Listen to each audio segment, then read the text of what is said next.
एक सहाबी था हुजूर का, उसका ज़ाहिर नाम था। वो देहात की तरकारियाँ लाता और मदीने में बेचता, और हुजूर अलैहिस्सलातु वस्सलाम शहर की चीज़ें उसे तोहफे में देते। एक दिन वो कोई चीज़ बेच रहा था, हुजूर पीछे से गए और चुपके से जाके उसकी आंखों पे हाथ रख लिया। ये कभी आपने भी किया होगा। इसको कहते हैं कोली भरना। जब आपका कोई गूढ़ा दोस्त हो, बड़ा जानी और जिगरी, जिससे आप बड़े फ्रैंक हो, तो फिर वो बैठा हो और आप पीछे से चुपके से जाके उसकी आंखों पे हाथ रख लेते हैं, और फिर वो बोलता है कि कौन है, और आप ये देखना चाहते हैं कि मेरा नाम किस नंबर पे आता है। बात तो करता है कि जनाब तुझे याद रखता हूं, तो आज मैंने हाथ रखे हैं, तो जाहिर अपने करीबी दोस्तों का नाम लेगा, तो मैं किस नंबर पे आता हूं। तो किसी की कोली भरने का मतलब ये होता है मैं देखूं तो सही इसको मेरे से मोहब्बत कितनी है। तो अल्लाह अकबर, वो बैठा था, हुजूर पीछे से गए, चुपके से जाके उसकी कोली भर ली। अब हुजूर के हाथ आंखों पे आए हों और सीने तक ठंड ना गई हो, यह कैसे हो सकता है। उसको ना पता चला हो कि हुजूर है।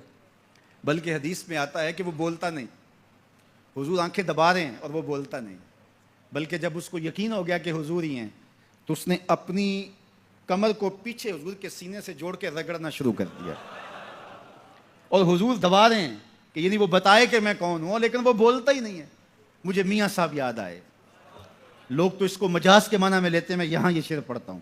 सुफने दे विच माही मिलिया ते गल विच पा लईयां बावां, सुफने दे विच माही मिलिया ते गल विच पा लईयां बावां, डर दी मारी अख ना खोला मता फिर विछड़ ना जावां, डर दी मारी अख ना खोला मता फिर विछड़ ना जावां।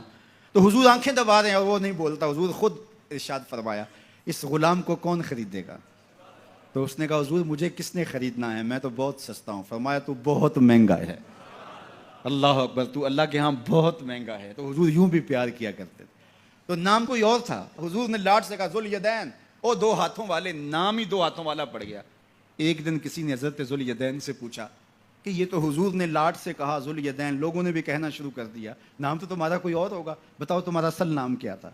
हजरत जुल यदैन बोले, मेरा असल नाम वही है जो हुजूर ने रख दिया है।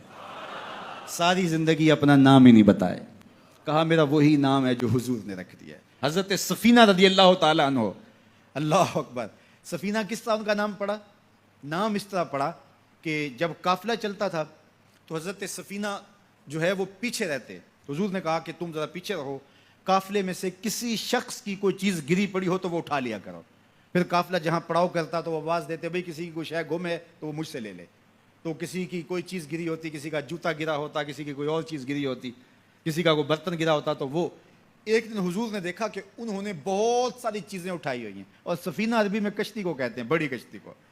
तो हुजूर ने फरमाया, तू सफीना है, तू कश्ती है।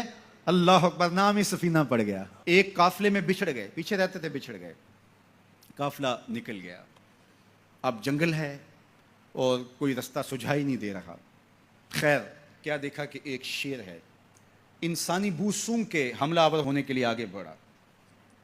तो शेर जब करीब आया ना और हमला करने लगा, तो हजरत सफीना ने शेर को क्या कहा, सुन लो जरा।